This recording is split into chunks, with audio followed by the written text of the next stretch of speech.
एक बार फिर उत्तर प्रदेश में एक ऐसा हाई स्पीड कॉरिडोर बनने जा रहा है जो पश्चिमी उत्तर प्रदेश की एक तकदीर बदलने वाला है। जी हाँ, हम बात कर रहे हैं Aligarh Moradabad high speed corridor का। इसके बारे में पूरी विस्तार से वीडियो देखने के लिए हमारे चैनल को सब्सक्राइब करें और वीडियो को लाइक करें। तो चलिए आगे बढ़ते हैं बिना किसी देरी के। नमस्कार दोस्तों, अगर आप उत्तर प्रदेश के अलीगढ़, मुरादाबाद, संभल या बुलंदशहर ज़िलों में रहते हैं तो आप इन इलाकों में ज़मीन खरीदने की सोच रहे हैं तो रुक जाइए। National highway authority of India यानी NHAI ने एक ऐसा प्रशासनिक फैसला लिया है जिसने पूरे पश्चिमी उत्तर प्रदेश के रियल एस्टेट मार्केट में एक हड़कंप मचा दिया है। जी हाँ, सरकार ने अचानक इन जिलों में 100 से अधिक गाँव में ज़मीन की खरीद बिक्री, दाखिल खारिज और नए निर्माण कार्यों पर पूरी तरीके से रोक लगा दी है। और इसकी पीछे की वजह कोई कानूनी विवाद नहीं बल्कि उत्तर प्रदेश का अगला सबसे बड़ा infrastructure master stroke Aligarh Moradabad 4 lane greenfield access control high speed corridor बनने जा रहा है। उसकी वजह से ये पाबंदी लगाई गई है। तो उसके बारे में आज हम विस्तार से आपके लिए वीडियो लेकर आए हैं। तो चलिए आगे बढ़ते हैं। जी हाँ, वही महत्वाकांक्षी हाईवे जो आपके 4 घंटे को थका देने वाला सफ़र को सिर्फ 1.5 घंटे में सिमटा देगा। लेकिन इस बड़े प्रोजेक्ट के पर्दे के पीछे की कहानी क्या है, वो कौन सा खुफिया रूट प्लान है जो यूपीडा और NHAI ने मिलकर तैयार किया है, वो कौन से गांव और जिनकी किस्मत रातों रात बदलने वाली है और किन किन किसानों को भारी आर्थिक नुकसान उठाना पड़ सकता है। आज के इस वीडियो में हम आपके लिए स्पेशल वीडियो लेकर आए हैं। इसी वजह से सरकारी दस्तावेज और 3A अधिसूचना के आधार पर हम आपको इस पूरे प्रोजेक्ट का एक एक सच बताएंगे। और वीडियो को बिल्कुल भी स्किप मत कीजिएगा क्योंकि आज हम आपकी ज़मीन और आपके भविष्य की बात करने वाले हैं। तो इस वीडियो को पूरा अंत तक देखें और चलिए वीडियो शुरू करते हैं बिना किसी देरी के। दोस्तों, सबसे पहले हमें यह समझना होगा कि इस नए कॉरिडोर की ज़रूरत आखिर क्यों पड़ रही है। वर्तमान में अलीगढ़ से मुरादाबाद जाने के लिए लोग नेशनल हाईवे 509 का इस्तेमाल करते हैं जो कि एक 2 लेन और बढ़िया हाईवे है जो कि 10 मीटर इसकी चौड़ाई है, जिसकी दूरी लगभग 146 किलोमीटर की है। इस पुराने रूट पर डिबाई, अनूपशहर, नरौरा बैराज और बौराला जैसे भयंकर ट्रैफिक वाले इलाके आते हैं। गंगा नदी को पार करने वाले नरौरा बैराज पर तो कई बार सिंगल लेन ट्रैफिक के कारण घंटों तक का जाम लग जाता है। भारी कमर्शियल ट्रकों को और संकरी सड़कों की वजह से ये सफ़र किसी सरदर्द से कम नहीं होता था। इसी समस्या को जड़ से ख़त्म करने के लिए सरकार ने फैसला किया है कि वो पुरानी सड़क को चौड़ा नहीं करेगी बल्कि इसे समांतर बिल्कुल एक नया ग्रीनफील्ड एक्सप्रेसवे टाइप एक हाईवे बनाएगी, जिससे कि एकदम हाई स्पीड सफ़र रहेगा जो कि 4 लेन का होने वाला है और ग्रीनफील्ड कॉरिडोर के रूप में ये बनाया जाएगा। ग्रीनफील्ड का मतलब यह होता है कि एक ऐसा हाईवे जो किसी पुरानी सड़क पर नहीं बल्कि सीधे किसानों के खेत और खाली ज़मीनों को खरीदकर बिल्कुल नए सिरे से बनाया जाता है। पूरी तरीके से एक्सेस कंट्रोल होगा। इसकी डिजाइन स्पीड 100 किलोमीटर की प्रति घंटा रखी गई है जो कि एक हाई स्पीड कॉरिडोर होगा, जिससे आप बिना किसी रेड लाइट या स्पीड ब्रेकर के अलीगढ़ से सीधे मुरादाबाद और मुरादाबाद से सीधे अलीगढ़ आराम से जा सकते हैं। और मात्र आप 90 से 100 मिनट में, यानी मान के चलिए 1.5 घंटे से 2 घंटे के बीच में आप आराम से पहुंच जाएंगे, जो कि एक बेहद अच्छा सफ़र रहने वाला है भविष्य में। अब बात कर लेते हैं सबसे महत्वपूर्ण और हिस्से की जो कि आप जानना चाहते हैं, यानी इसका सटीक रूट प्लान और कहां से ये गुजरेगा और कैसे गुजरेगा। तो ध्यान से सुनिए दोस्तों, ये हाईवे मुरादाबाद के पाकवाड़ा के पास Delhi Lucknow national highway NH9 से शुरू होगा। यहाँ पाकवाड़ा के पास एक CNG पंप के नज़दीक से मुरादाबाद रिंग रोड को कनेक्ट करते हुए ये आगे बढ़ेगा। आपने देखा होगा कि मुरादाबाद से दिल्ली की तरफ बढ़ते हैं तो NH9 पर रिंग रोड बनाया जा रहा है जो कि मुरादाबाद का रिंग रोड है। उससे ही वहाँ से शुरू होकर मुरादाबाद ज़िले की बात करें तो मुरादाबाद सदर और बिलारी तहसील के कुल 21 गाँव की ज़मीन इस प्रोजेक्ट के पहले चरण में ली जा रही है। यहाँ से ये कुंदरकी और सिरसी के ग्रामीण इलाकों को छूते हुए सीधे संभल जिले में प्रवेश करेगा। लेकिन दोस्तों, कहानी में ट्विस्ट अभी बाकी है। इस पूरे प्रोजेक्ट का असली मास्टर स्ट्रोक इसका रूट नहीं बल्कि इसका गंगा एक्सप्रेसवे से होने वाला इंटरचेंज जो बनेगा उसका है। देश का सबसे लंबा एक्सप्रेसवे यानी गंगा एक्सप्रेसवे जो मेरठ से प्रयागराज तक जा रहा है वह संभल जिले से होकर गुजरता है, ये तो आपको पता होगा। यह नया अलीगढ़ मुरादाबाद कॉरिडोर संभल जिले में गंगा एक्सप्रेसवे को बीच में बिल्कुल 90 डिग्री पर क्रॉस करेगा।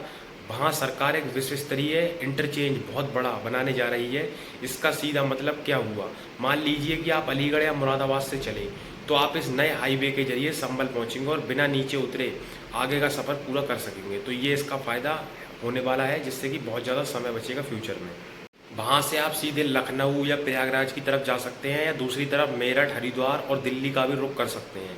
यह इंटरचेंज पश्चिमी उत्तर प्रदेश के साथ साथ पूर्वी उत्तर प्रदेश के बीच व्यापार, लॉजिस्टिक्स और आम यात्रियों के लिए क्रांतिकारी सेतु साबित होने वाला है, क्योंकि इंटरचेंज एक बहुत बड़ा केंद्र बिंदु बनने जा रहा है। यहाँ पर आकर बहुत सारे जो यात्री होंगे वो मिलेंगे। बात करते हैं इसकी विस्तार से, इससे कि आपको पूरा रूट में पता चले कि कौन कौन से गांव और कौन सा इलाका ये नए हाई स्पीड कॉरिडोर की जद में आने वाला है। तो मुरादाबाद ज़िले की बात करें तो मुरादाबाद सदर और बिलारी तहसील के कुल 21 गांवों की ज़मीन इस प्रोजेक्ट के पहले चरण में ली जा रही है, और संभल ज़िले में उसके बाद ये प्रवेश करेगा। संभल ज़िला इस प्रोजेक्ट का सबसे बड़ा केंद्र बिंदु है। 69 गाँव की जद में संभल ज़िला आ रहा है। तो अब संभल तहसील के तो करीब 40 गांव प्रभावित होंगे, जिनमें पोता, धूरा, सिरसी देहात, कुदरसी और राजहरा जैसे प्रमुख क्षेत्र शामिल हैं, जिनमें कैला देवी नामक एक जगह है फेमस, वो भी इस एक्सप्रेसवे की जद में आने वाली है।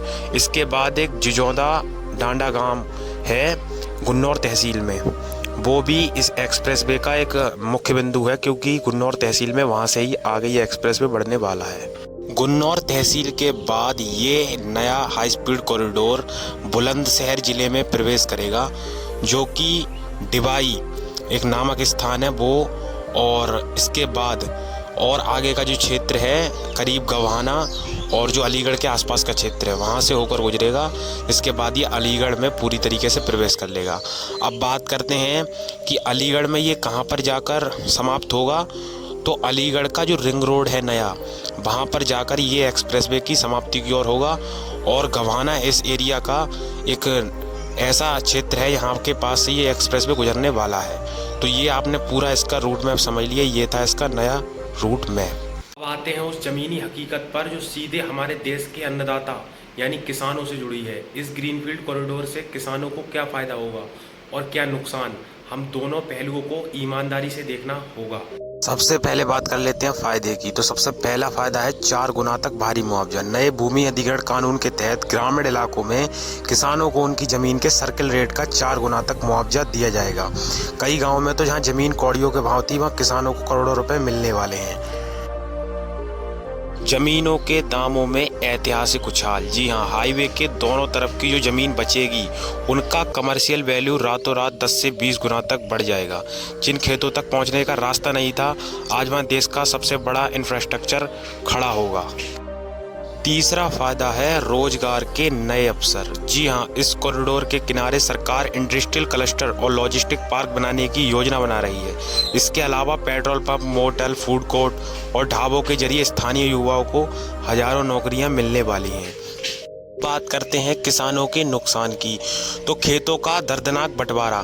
चूंकि ये ग्रीनफील्ड प्रोजेक्ट है, कई किसानों के उपजाऊ खेत बीच में से कट जाएंगे। मान लीजिए किसी किसान के पास 4 बीघा का खेत है, तो हाईवे उसके बीच से निकल गया तो वो बेकार हो गया। और दूसरा है एक्सेस कंट्रोल की पाबंदी। अब ये बहुत महत्वपूर्ण पॉइंट है, यह कोई आम सड़क नहीं है। इसके दोनों तरफ कटीले तार या कंक्रीट की दीवार होंगी। आज आप अपने खेत आराम से देख पाएंगे। इसके बाद उसमें चढ़ने एक्सप्रेसवे के लिए एक्सेस कंट्रोल है, जो कि पूरा इस पर ट्रैक्टर, साइकिल या मोटरसाइकिल नहीं चढ़ा सकते। इस पर केवल कार, बस और बड़े बड़े व्हीकल ही इस पे चढ़ सकेंगे। तो ये है एक्सेस कंट्रोल एक्सप्रेसवे, जो कि रहने वाला है। तो 2 इसमें ये नुकसान भी है। एक तरफ एक्सेस कंट्रोल से फ़ायदा भी है, जो सफ़र पहले बहुत ज़्यादा समय लेता था वो अब सिर्फ 1.5 से 2 घंटे में पूरा हो सकेगा। उसकी वजह एक्सेस कंट्रोल ही है। अब सबसे बड़ा सवाल आपका ये होगा कि एक्सप्रेसवे कब शुरू होगा और कब तक इसका काम आपको दिखने लगेगा। तो वर्तमान स्टेटस की बात करें, केंद्रीय सड़क परिवहन मंत्रालय और NHAI ने 3 गजट नोटिफिकेशन जारी कर दिया है। इसका मतलब है कि रूट पूरी तरीके से फाइनल हो चुका है और चिन्हित ज़मीनों पर किसी न किसी प्रकार के निर्माण, रजिस्ट्री या नामांतरण, दाखिल खारिज की कानूनी रूप से रोक लगा दी गई है। प्रशासन का लक्ष्य है कि अगले 6 से 8 महीनों के भीतर जमीन मालिकों को मुआवजा घोषित कर उनके बैंक खातों में ट्रांसफर कर दिए जाएं और जैसे ही 80% जमीन का भौतिक कब्जा NHAI को मिल जाएगा, इसके सिविल कंस्ट्रक्शन का ग्लोबल टेंडर जारी किया जाएगा और कब तक तैयार होगा? काम शुरू होने के बाद लगभग 24 से 30 महीने का समय इसमें लगने वाला है। अब आप ऐसे समझो, अगर सब कुछ योजना के अनुसार सही रहा तो साल 2028 के अंत या 2029 की शुरुआत तक आप अलीगढ़ से मुरादाबाद के बीच 100 की स्पीड में फर्राटा भर रहे होंगे। ये बात बिल्कुल सच होने वाली है अगर सब कुछ सही रहा तब। तो दोस्तों, ये थी मेरी अलीगढ़ मुरादाबाद एक्सप्रेसवे की पूरी विस्तृत जानकारी की वीडियो। आपको कैसी लगी ये आप हमें कमेंट करके बताइए और प्लीज़ चैनल को सब्सक्राइब करिए। मैंने बार बार कहा है, ऐसे ही और नए एक्सप्रेसवे और हाईवे के अपडेट देखने के लिए। तो अब चलिए अगली वीडियो में मिलते हैं, तब तक के लिए बाय।